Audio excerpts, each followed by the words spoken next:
Hey everyone, we're going to talk about the American experience during World War One. So typically when we've talked about World War One so far, when there's fighting going on in Europe, it's what we call trench warfare, where both sides dig a trench and they're aimed at each other, and there's this area called no man's land in between, and they'll take turns going back and forth at each other, but neither side can really push up because machine guns would shoot both sides down, barbed wire would stop them from entering, and armies would just get stuck in these trenches for months and even years with nothing really happening.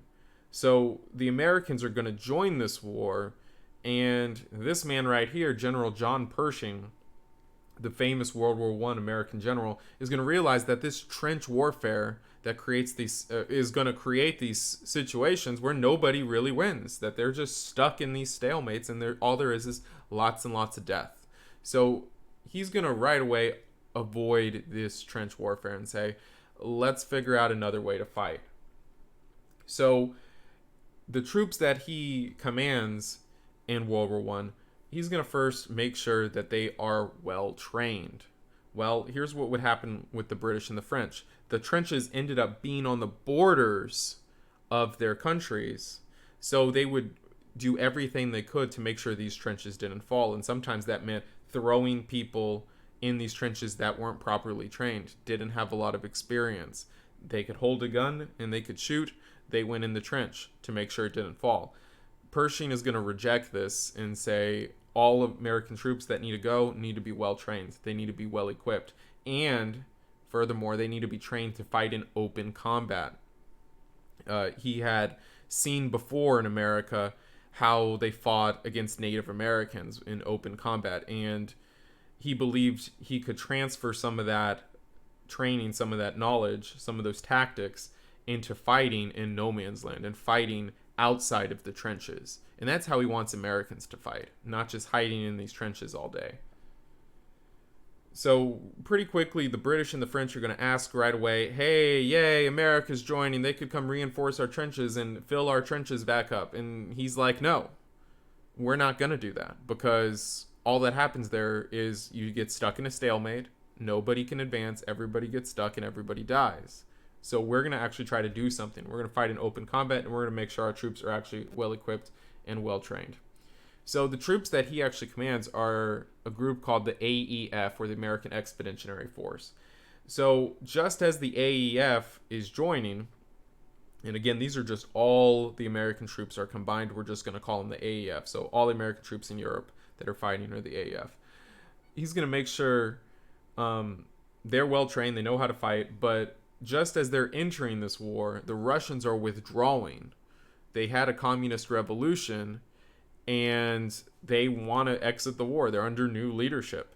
So the British and the French are the main people left when the Americans join, and they likely would have lost if the AEF had not joined and helped give them a real shot in the arm to finish this fight. So the place where fighting is for the most part going to conclude and finish up is this battle called the Battle of Argonne Forest, and it's the most famous battle in World War One that the Americans fight in.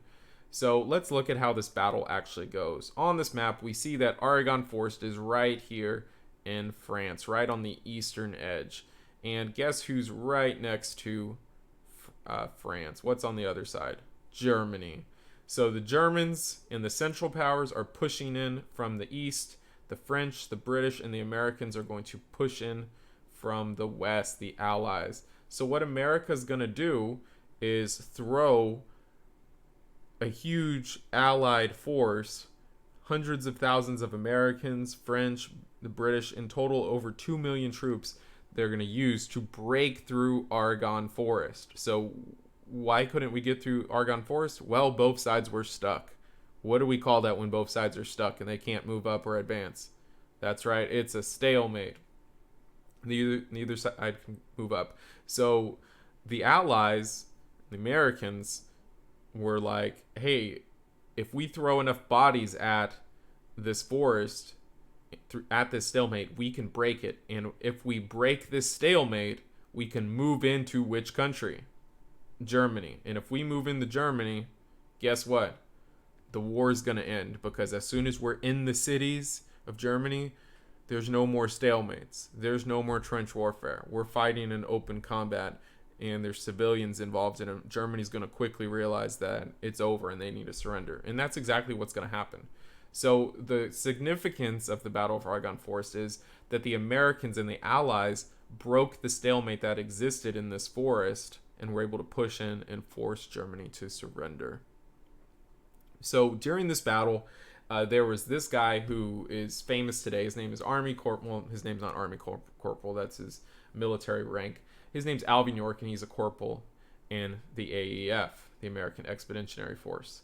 So he has a pretty interesting story. So he was drafted by the Selective Service, which required randomly selected men 21 to 30 to join the war, and it's completely random. Except for he said he was going to be a conscientious objector, and he cited that he was Christian and he believed that he should not have to kill, that that's against his Christian belief. Well, the army said, no, you have to go anyway, and he's going to participate in that battle we just talked about, the Battle of Argonne Forest. And when he's there, he's in a military unit, and most of his squad, I think 17 people, are going to be killed pretty quickly by machine guns. And Alvin York is going to be able to take out several machine gun nests, and the enemy sees that this is happening. The Germans sees that this is happening, and they think that there's a huge force outside of a huge ally force, American force, outside of their trench, and they surrender. And there's 132 of them. They throw their hands up, they throw their guns down, and they surrender. And guess who's pretty much the only one there? Alvin York. And he only has a rifle and a pistol and a knife. And because of this, Congress gives him the highest distinction you could get in the military, which is called the Congressional Medal of Honor. And it looks like this. So he's considered a war hero because of this, even though it was kind of the German stupidity. But he was able to take down those machine gun nests, which was very cool. So at that point, after the Battle of Argonne Forest, Germany surrenders. They officially surrender on the day, which is November 11th, 1918. And today we call this Armistice Day, the day World War I ends. Now, let's look at the deaths really quick. This is the Entente powers, and that's basically the Allies. And here are the Central Power deaths. And it's a little blurry, excuse me. So over here, obviously the Russians have the most, even though they're not in it for the whole war. But who does the best? Pretty much the U.S. There's a few reasons for this. First of all, we're not in the war very long, only about a year or so. Second of all, our troops were well trained. They didn't sit in the trenches. Our general, remember his name? General John Pershing, made sure of this and made sure we knew how to fight. So we don't take a lot of casualties, even though we're in some big battles in the war.